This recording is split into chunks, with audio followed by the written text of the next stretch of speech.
termites. There are over 200 million mounds that stretch across 88,803 square miles. That's about the size of Great Britain. What's more, some of the dirt heaps are nearly 4,000 years old as the pyramids. While the Romans were building their column buildings, these termites were building their mounds. The mounds seen in various places in a vast desert-like region of Brazil stand between 6 and 13 feet high and are roughly spaced apart equally between 52 and 72 feet. Fascinating. It really is fascinating. You have a great... That is. Thank you very much. You're gone when I'm back, so see you next year. I'll see you next year. All right. Have a great trip. Thanks. That's our time for now. News 3 at 5 starts right now. Right now at 5, how the incoming governor and attorney general are fighting against the plans to limit some of their powers. The nation says goodbye to former George H.W. Bush, how his son is remembering the 41st president. And construction season isn't over just yet. We'll tell you about yet another traffic shift on Verona Road. Is News 3 at 5.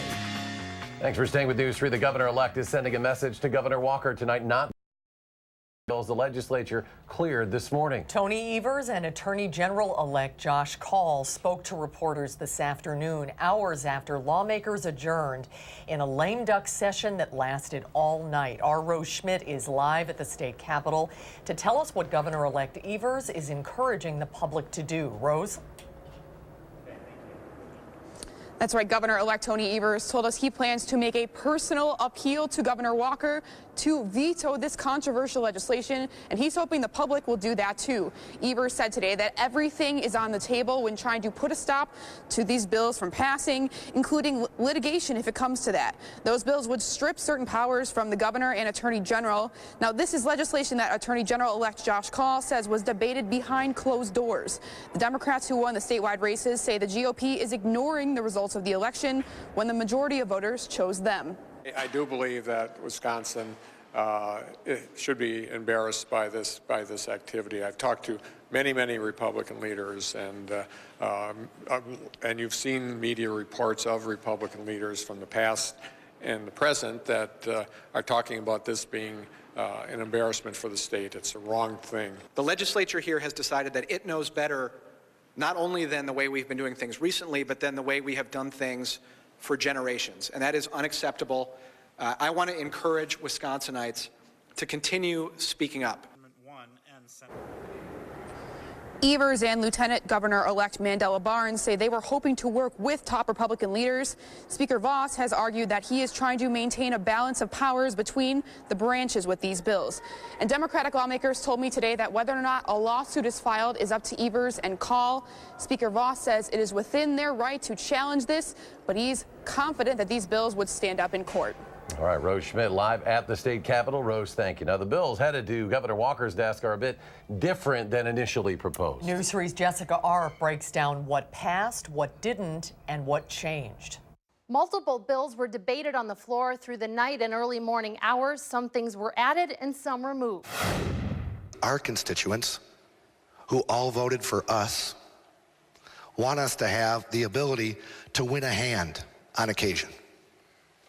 And that's what these proposals do today. That winning hand for the legislature is to retain power over a number of decisions. The original bill would have stripped Governor-elect Tony Evers of the ability to appoint the CEO of the state's Economic Development Agency and given lawmakers a majority of appointments to the board. The bill passed lets Evers have some of those powers back. He can appoint the CEO once again in September. And that month, the number of Democratic and Republican appointments to that board are then equal. The measures still limit Evers' power to make state rules that enact laws in Wisconsin. You are incensed that we have a new governor and a new attorney general, and you're trying to take away all of their power. As for incoming AG Josh Kaul's powers, the initial bill gave lawmakers the power to remove Kaul from a case challenging the constitutionality of a state statute. A change instead gives the Speaker or Majority Leader the power to intervene in his cases and requires any settlement money to simply go to the state's general fund. The new bill does still require Kaul to get approval to withdraw from any lawsuits like the one against the Affordable Care Act, which he pledged to drop. It also still removes the office of the Solicitor General. Look at these documents that just appeared on the table behind me, and I'm going to have, without sleep, vote on them. A bill focused on Medicaid was also approved, but slightly pared back. It requires Evers to get approval only on waivers related to the Department of Health, not all agencies. That's specifically aimed at not allowing the state to take a Medicaid expansion and putting into statute requirements to work to get Medicaid care. We're going to have plenty of disagreements. And Wisconsin, having voted for disagreement, should be ready for that. That's okay. Other provisions in the bills passed early this morning include a new restriction on absentee voting, limiting it to 2 weeks. A similar measure has been struck down by a judge in the past. A provision would require Governor-elect Evers to get permission if he chose to ban guns in the state capitol. Another measure would limit how many road projects would have to meet federal standards, which can be more strict than state law. Despite all this work, it's not quite a done deal. Governor Walker has the ability to veto any of these measures or line items in them, although he has not said he would do that. It is unclear when we will know whether Governor Walker will sign anything. He was attending the funeral for President George H.W. Bush today, and his office did not respond to a request for comment. Lawmakers also making a number of decisions on the topic of health care. Overnight, the legislature approved new work requirements for some Medicaid recipients, requiring childless adults to complete at least 80 hours of work to maintain coverage. The state Senate rejected a bill that would have created a guarantee that people with pre-existing conditions can have access to health insurance. Democrats say the measure provided inadequate coverage and would cause premiums to skyrocket. That bill failed by 1 vote. Let's get a look at your first alert weather now. Chief Meteorologist Gary Canalti on the weather patio, where cold is only going to get colder. Gary? Yeah, I think some of the coldest air of the season will be here on Friday, with wind chills dropping below zero through much of southern Wisconsin by early on Friday morning. In fact, we do have an alert day in the forecast for Friday for wind chills in the morning from 0 to 10 below zero in the morning, and afternoon high temperatures will only reach the upper teens when the average high temperature should be in the middle 30s. Visible cloud track shows that we've had sunshine for part of the day today, but clouds are moving in from the north and west over that fresh snow cover.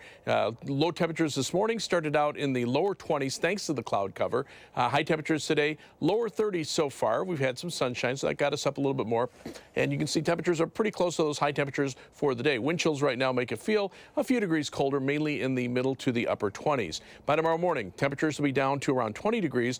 Look for those cloudy skies, maybe just a chance for a flurry north of Madison to move away. The skies will turn partly sunny for tomorrow. The high temperature only reaching 23, and it'll be even colder on Friday. That's your first alert forecast. All right, thank you, Gary. There was both laughter and tears today as thousands gathered in the National Cathedral to remember George Herbert Walker Bush, who died last week at the age of 94. With a 21-gun salute, the Bush family gathered, hands on hearts, as the casket began its journey to Washington's National Cathedral. President Trump and First Lady Melania joined 3 former presidents and their wives to pay final respects to President Bush. A 4th former president, George W. Bush, delivered the eulogy for his father that was full of humor and affection. Your decency, sincerity, and kind soul will stay with us forever. So through our tears, let us know the blessings of knowing and loving you, a great and noble man, the best father a son or daughter could have. And in our grief, let us smile knowing that Dad is hugging Robin and holding Mom's hand again. President George H.W. Bush will lie in repose at St. Martin's Episcopal Church until Thursday's funeral service. He will be buried on the grounds of his presidential library in College Station, Texas, and he will be laid to rest next to his wife, Barbara, who passed away earlier this year, and their daughter, Robin, who died at the age of 3. A Janesville man was arrested on several charges, including homicide and child neglect, after admitting to police he was involved in drug overdoses. Officers from the Janesville PD Street Crimes Unit made contact with Taylor Fraunfelder on East Milwaukee Street. He admitted to police to providing the drugs used in the overdoses. He was arrested on tentative charges of first-degree reckless homicide, 2 counts of second-degree recklessly endangering safety, 2 counts of delivering heroin, and felony child neglect. A Madison man is in custody accused of eluding police and lying to officers. Middleton police tried to pull over a driver who ran a stop sign near Allen Boulevard yesterday. That car drove away instead. Minutes later, 27-year-old Ricky Warren called 911 to report that 3 armed men wearing masks pulled him from his car and stole it. Police found out Warren's story was false and say he was the one who drove away from police. He is facing a felony charge of eluding an officer. A Baraboo man has been arrested for his 6th OWI. Wisconsin state troopers say 49-year-old Raymond Ray was pulled over by a trooper this morning for speeding. Officials say Ray did not have a valid driver's license and appeared to be impaired. He was then arrested for his 6th OWI. Madison police say a 22-year-old man was taken to a hospital after being pistol whipped and punched. This happened in the 6800 block of Park Ridge Drive yesterday afternoon. The victim had driven to the area with another man and was outside the car when he was attacked by several men. The victim provided limited information to police, but detectives believe the man was targeted and it was not random. Before construction crews wrap up operations for 2018, drivers can expect more closures on Verona Road, and that starts tonight. Our Dave Caulfield spoke to officials today and has more on what drivers can expect. Dave? Well, Susan and Eric, drivers in Madison haven't had to deal with any major winter weather so far this season, but we all know how quickly that can change depending on what Mother Nature decides to throw our way. And with that in mind, starting tonight at 7, Verona Road northbound traffic will be shifted to the new northbound lanes between Williamsburg Way and Raymond Road as crews work to remove and replace pavement markings ahead of any hazardous winter weather to come. Get our counter-directional traffic away from each other for the winter, so some accident may take place due to the snow and ice conditions. So that's our big move here. The northbound traffic shift will go until 5 a.m. tomorrow morning. Tomorrow from 9 a.m. to 3 p.m., crews will be working on the southbound lanes of Verona Road. There will also be closures Friday from 9 a.m. to 3 p.m. and then from 6 p.m. Friday to 7 a.m. Saturday morning. And depending on the weather, these closures could last into next week. And officials also expect lane closures on County Road PD near the Verona Road intersection through Friday, and they're advising drivers to be alert and also give themselves plenty of extra time as they're driving. Dave Caulfield in the News Center for us tonight. Dave, thank you very much. There's more to come on News 3 at 5. Up next, why former National Security Advisor Michael Flynn could avoid jail time even after he admitted lying to the FBI. And USA Gymnastics has announced it is filing for bankruptcy. We'll explain why when we come back.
Former National Security Advisor Michael Flynn may be avoiding jail time even though he has admitted lying to the FBI. In court papers released last night, special counsel Robert Mueller suggested that Flynn avoid jail time because of the substantial assistance he gave during Mueller's investigation of collusion between the Trump campaign and Russia.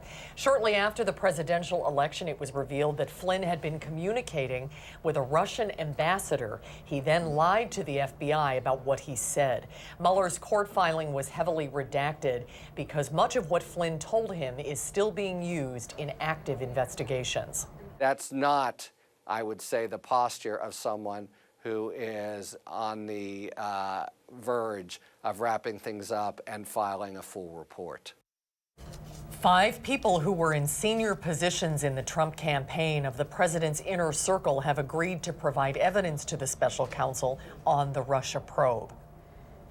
USA Gymnastics turning to bankruptcy in an effort to ensure its survival. The embattled organization filed a Chapter 11 bankruptcy petition today. It's attempting to reach settlements as it faces lawsuits representing some 350 athletes in various courts across the country who blame the group for failing to supervise Larry Nassar, a team doctor accused of molesting many gymnasts. Catherine Carson, who was recently elected chairwoman of the board of directors, said the organization is turning to bankruptcy to speed things up after mediation attempts failed to gain traction. Thousands of worms are headed on a special mission to the International Space Station. SpaceX's Falcon 9 blasted off from Kennedy Space Center with 36,000 worms on board. The mission is to help answer some questions about the human aging process. Researchers at Lancaster Medical School in Britain will study those worms to see how their muscles react to conditions on the space station. They're hoping to figure out what causes the bodies of astronauts to get old quickly in space. The microscopic creatures will be on board the rocket for about a week before being frozen. Scientists say their work could also lead to new medical treatments. We think that some of the insight that we get from this experiment might be valuable for treating things such as type 2 diabetes and muscular dystrophy. And then in mid-January, the worms will return to Earth, where in-depth research will begin. Personal finance site Bankrate.com ranks the best and worst states for drivers related to cost, safety, and driving quality. California ranked worst in the nation, not just because of the busy traffic out there. According to the latest study, 44% of the roads in California are said to be in poor condition. Hawaii, Connecticut, New Jersey, and Washington round out the worst ranking states for drivers with an average commute time of up to 28.5 minutes. The study says the best states for drivers are here in the Midwest: North Dakota, Iowa, Ohio, Minnesota, Nebraska. Wisconsin, by the way, ranked 11th on that list. This week we might rank the coldest. Unseasonably cold weather is settling in. Gary's out on the patio. Hi, Gary. Hi. Certainly for a couple of days. Yeah, temperatures will be well below normal. Average high temperature should be in the lower to middle 30s. And on Friday, we might not get out of the teens. In fact, as we start out, we have an alert day in the forecast for Friday. First time that we are expecting widespread wind chills below 0 in the morning. And then also high temperatures only in the upper teens. Probably one of our coldest days so far. But it'll get colder later on. In January, we certainly wouldn't put out an alert day for this, but this is, kind of a heads up. Hey, it's going to be cold. You need to prepare for it. Visible cloud track, you can see snow on the ground. That's the white that doesn't move. The clouds that are moving in from the west as we head toward sunset are moving out of Minnesota and will eventually perhaps bring us a couple of flurries of snow, mainly north of Madison. You can see most of the snow right now is up in the La Crosse area, but again, a few flurries, especially in areas north of Dane County, can't be ruled out. Live view from the Edgewater Skycam in downtown Madison. It's actually pretty nice out here. There's not much of a breeze, so it's not overly cold. High temperature today, 32 degrees, the low 22, so pretty close to the averages of 34 and 19. And right now, our temperature is 32. Skies are becoming mostly cloudy. Winds are out of the west-southwest at 7 miles per hour. Dew point temperatures at 25. Wind chills right now are mainly in the middle 20s. But the high temperature trend shows that we will see below normal temperatures for the next few days. Again, Friday, we might not get out of the teens when the average high temperature should be about 32.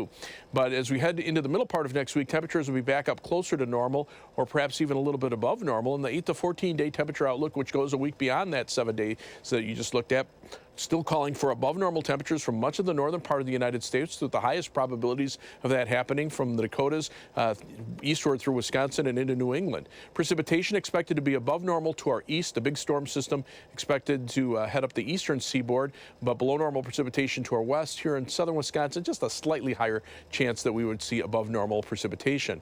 Snow is on the ground through much of the state, especially to our north and west, where that snow from last weekend piled up a little bit more. And with winds coming right off of that snowpack, at least to our north and west, especially as we head into the next couple of days, that will cool our temperatures down. Right now, our winds are from the southwest, so it's coming off of ground that isn't snow-covered in Illinois, and that's still cold here. Upper level winds right now from the west, but notice they shift to a more northwesterly direction up in the Dakotas and eventually up to the north, just coming right in from central Canada into the northern part of the United States, right behind a cold front, which is in northern Minnesota. That will sweep southeastward and cause our temperatures to hold nearly steady for tomorrow and turn us even colder as we head into Friday.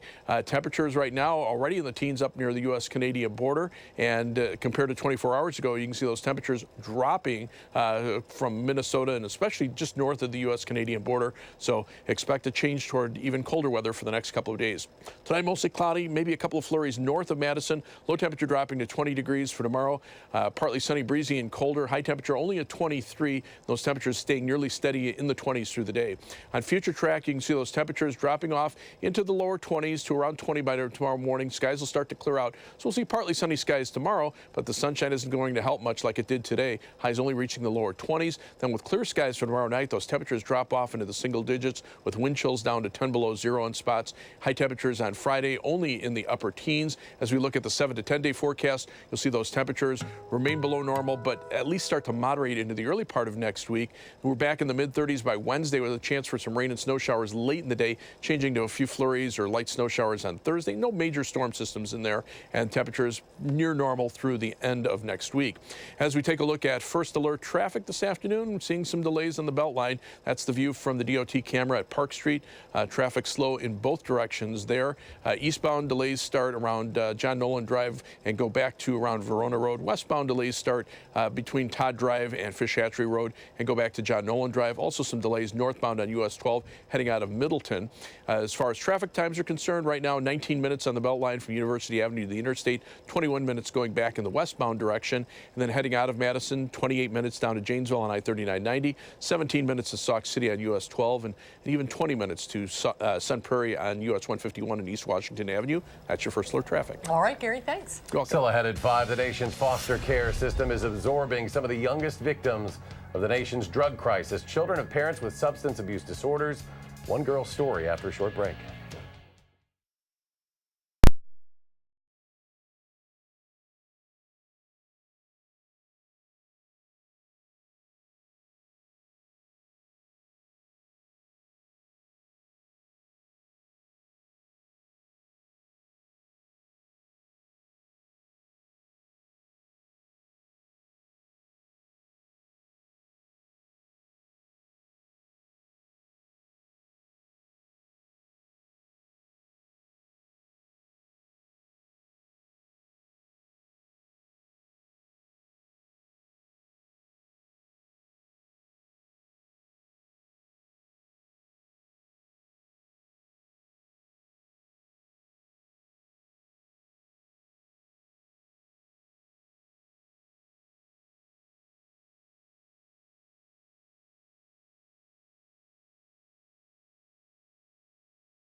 They are the youngest victims of the nation's drug crisis, children of parents with substance abuse disorders. Those children are more susceptible to long-term behavioral and mental health issues.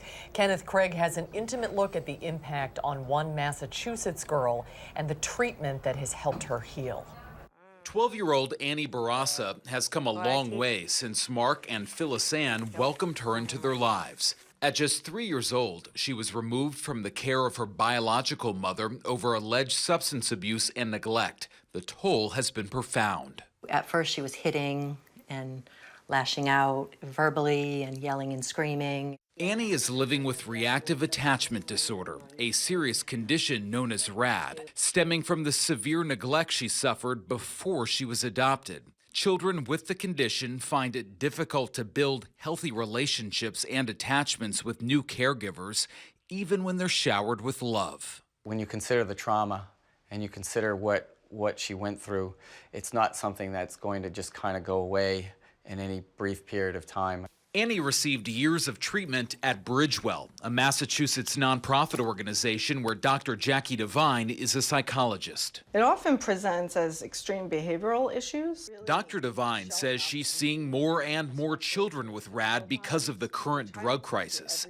Those children require intensive therapy for trauma and long-term stability. The child needs to have healthy relationships and consistent relationships. Do you have very candid conversations with her about, look, we're not going anywhere? All the time. Yeah. Yes, all the time. For Annie, that's been critical for her progress. Today, she's an outgoing 6th grader with a big heart. I want to help people that have, what's it called, physical difficulties and disabilities, and be there for them. Mom, you grew up here. And Annie's parents say they are committed to helping her no matter how long it takes. Kenneth Craig, CBS News, Gloucester, Massachusetts. And stay with us. We'll have one final check of your forecast in just a moment.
Finally, at 5, an impressive half-court shot from a reporter on live TV. It happened yesterday when reporter Sean Gallagher from our friends at WTMJ-TV, watch this, he was previewing the Harlem Globetrotters' upcoming visit. Oh, man. In the wrong direction.